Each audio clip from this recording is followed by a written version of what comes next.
Hello and welcome to Dungeon Dining with me, the Dragon, Still Rice. Today I want to make something just for the fun of it. Something that captures childhood, nostalgia, and just outwardly silliness. Today I want to make a food from a show. That show being iCarly. Now for those of you who've seen the show, you might remember spaghetti tacos. And that's what I'm making today. So let's make haste and go to the kitchen. Alright, and here we are in the kitchen. Now before recording, I did some prep. I opened up some cans and chopped up some veggies. We're going to start first with our sauce. And for our sauce, we're going to be needing some onions. The amount here is a stem of green onions, half white onion, and a tablespoon of garlic. Now, if the green onions weren't there, I'd be using one whole onion. Now this is a lot of onion for one batch of tomato sauce, but I'll be honest here. I'm like Shrek.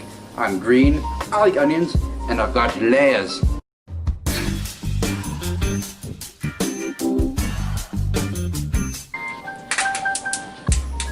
Putting that on low there. I've thrown in some oil, so now let's throw these in.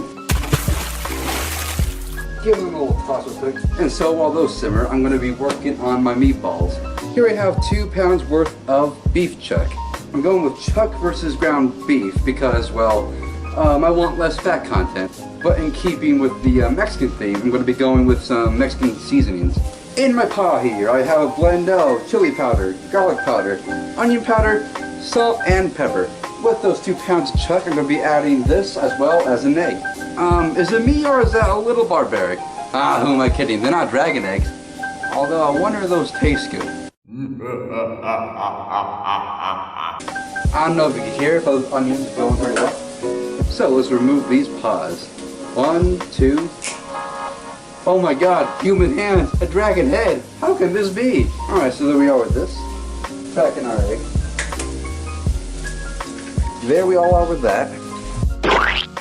Now, here is our meatball mash, ready to go. Now, if I was making Italian meatballs, I would be doing 1 pound of ground chuck as well as 1 pound of ground sausage. That being pork sausage. Now, mind you, if you're going to replicate this at all and you want to try something different, maybe instead of the ground sausage, you might want to go with some chorizo.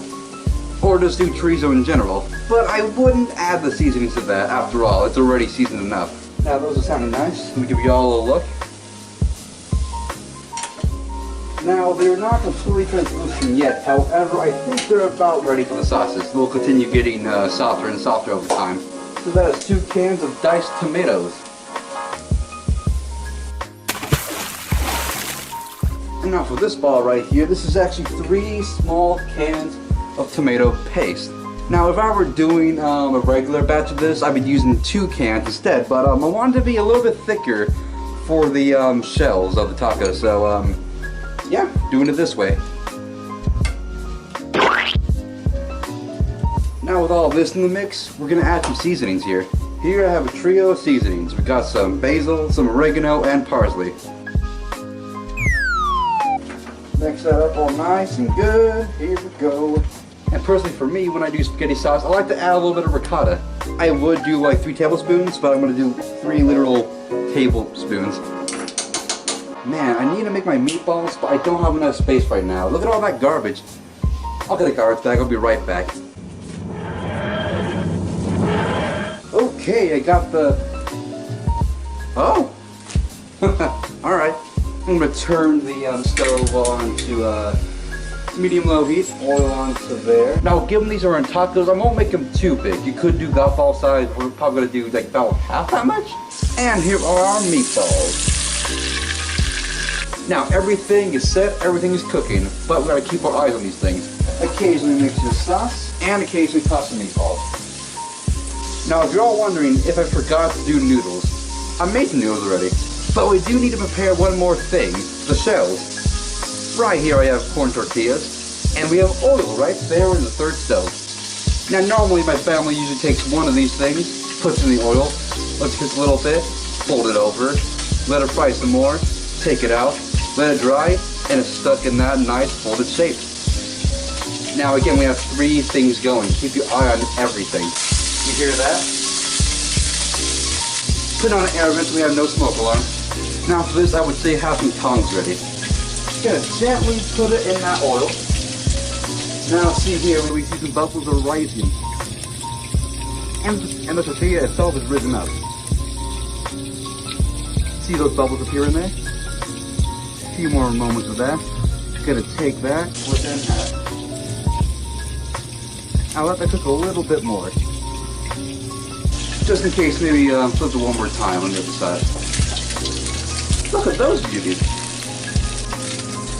Nice big sauce. And we have 4 tortillas ready. Now for all this you need a lot more, but for now I just wanted to show you what we have. These babies are nice and folded and they are durable. And I say it's about time we decorate them. And now we have them, our spaghetti tacos. You know what? Let's add one more thing.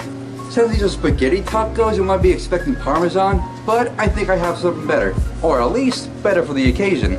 Some queso fresco. Now, no matter what kind of cheese you're doing, grated cheese is always the best for these kind of things. Also, if you know any raccoons, don't let them find one of these. Let's decorate those. And there we have the finished spaghetti tacos. Let's get a better view with the phone.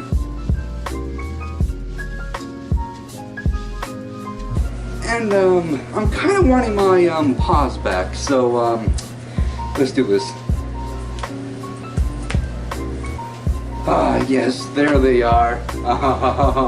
And there we go, we're done.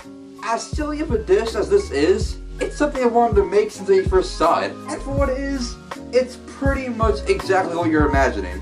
And that is good. It's just fine. Although it probably works best as a good drunk food. So the only age group I can recommend make this are the ones dumb enough to want to try it. But hey, it's fun to make and you'll have fun eating it. But in any case, thank you all very much for watching, and I'll see you next time in my dungeon.